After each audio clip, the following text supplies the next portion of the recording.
Oh, good morning, welcome back. It's another Monday. It's a glorious, slightly overcast day. But hey, who cares? It's going to be another hot one. Nice and warm again, which is good. So, a lot has changed this week, quite a bit. And if you watch the other little shorts we've done, you would have seen that a few bits and pieces have changed. There is one short I haven't posted yet, and I'll explain the reason why I haven't posted that one in just a minute. But first off, let's start off in with these guys. These are the guys who last week you would have seen were in the brooder in the barn, and now they're outside. And I did explain in one of the shorts that I had to get them out, and there was a reason why I had to get them out. And the reason being was because in there I had one of the auto drinkers. If I show you, like this one here that Spidey Chicken's just having a drink out of, one of those there. And basically what happened is, rather than it having the plastic end bits that stuff screws into, it was just a joint, and that joint burst, and these are fed off of the water butts up there. So you had the whole water butt emptied out into the brooder within the matter of a few minutes, one would imagine. But then once that was done, obviously I came up and I found it, and as soon as I found it I was like, oh god, I got to get everybody out. Luckily we kept everybody, we didn't lose anybody, which was good. But they were all looking up at me and they were all saying, please let us out, let us out, let us out. Now we have got, what did I say, was it 17 or something like that in here? I can't remember off the top of my head. But we have got two that we are watching that we might have to put down. We've got one with a crossed over beak, so rather than its beak coming down and closing properly, it actually crosses over. I don't know if you could see that. Yeah, so rather than it coming down and closing like a proper beak, it crosses over. So we're going to see if we can rectify that. And we got one with a bit of a gammy leg, well, not a leg, really toes that are slightly bent back a little bit. And there are times that you can sort of straighten them out, and we are trying, and we will see, but we'll go from there. As you can see, I've just opened up the feeder just to get them to eat the last of the dregs before I top it back up again. That's a good handy little tip, that is. If you've only got like that much left in the tub that big, just open up the top of it, they'll come in and demolish what's left in there, and then you can jump in and do that. Right, so that's these guys, and then we'll go next door. So the broody hen that was broody that we whacked some quail eggs under is no longer broody, so she is out. She's just down there, the black and white one. We need to come in here and do something with the stingers, because now we've moved out the other chickens, all the stingers have closed in again. Because there's only just the 4 of them in here, the bantams, however you say it. So we got 3 lavender and 1 black and white one there, so they're doing fine. Right, moving on, extension area, new bit. So these guys down here, these are the 4 ringed ones. So they were the ones that were in there that were keeping down the stingers, but now they're out here. They tend to stay in this area as well, they don't tend to really move on to anywhere. So the chicks that were in that first one, the slightly older chicks, they've all been moved into here. And they are being nothing but absolute pains in the arses, and that's putting it politely. They are escape artists, they're going everywhere, they're just walking straight through the fence, because even though it is the poultry fence, the holes are too big just at the minute. You can see if you look over there, there's one's just got through in with the ducks. So we've got that to contend with, but that's fine because I've got some of the chicken wire that I'm bringing along that I've had to do with the ducks, if we can see the ducks, because they've also turned into pains and escape artists. Ever since they've been put into here, like they were fine with me when they were at home in their brooder, and now there they are. See, they're hiding in the long grass. Not sure if you was able to see them then. But there's 9 of them, 9, well they're meant to be Aylesbury ducklings, but there are 2 that are definitely not Aylesbury's. But I don't know if you can see, just over there, like I'm using the GoPro so I can't zoom in on it, but where you've got the fence, I've then run some chicken wire along it. That's because last night when I came down to put them away, they all decided to run through the chicken wire and into the hedge. Now the hedge there has got a drop down of about 3 metres. So that goes down. If we go around the other side, we'll see if we can see them. You see we've got some of these chicks that just walk through the fence just to come and get the feed, even though they've got their own feed.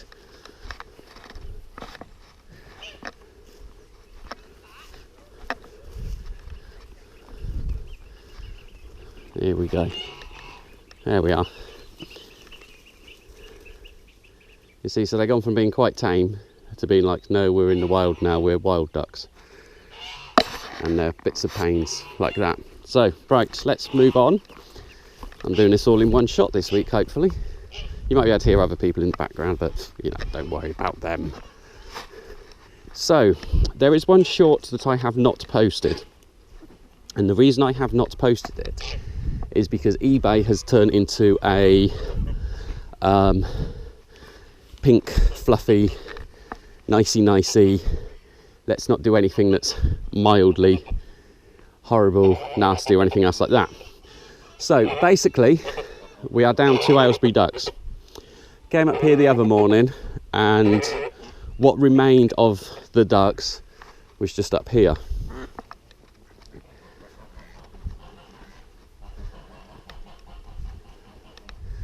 Like you can see where there's some feathers on the floor.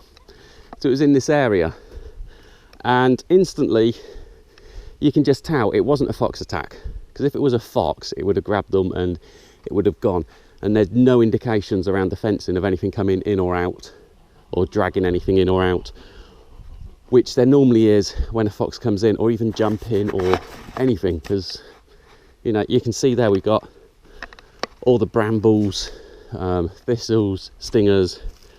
Whilst yes, it can get in and around and under, it would have made a sign with the fence.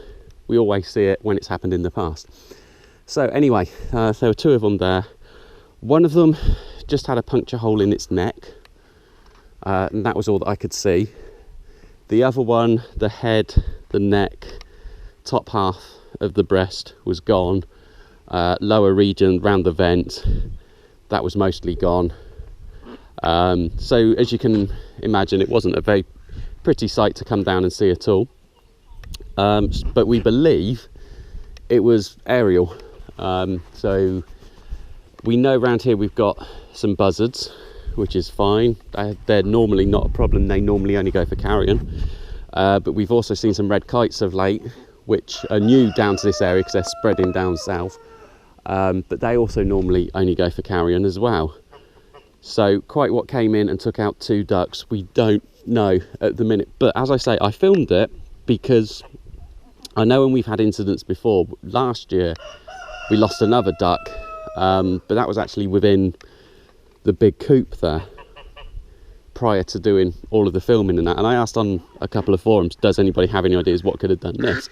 And there were people who were saying that they can tell by what remains as to what actually took it and what done it, which is obvious really if you think about it at the end of the day, because if we're able to do it for humans, why can't you do it for animals to be able to tell, you know, yes, that was a fox, no, that was a stoat. Well, more than likely looking at that being a weasel.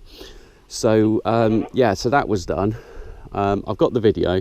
What I'm going to try and do is, rather than upload it to YouTube because they're so pink and fluffy now, is I'm going to try to upload it to the website, and if I can, I'll leave a link in the description down below, so as you're able to see, you're able to go onto the website. So if we host it on our own servers, we don't get in trouble, we don't get any strikes or any restrictions on this channel, because it will be hosted on my website.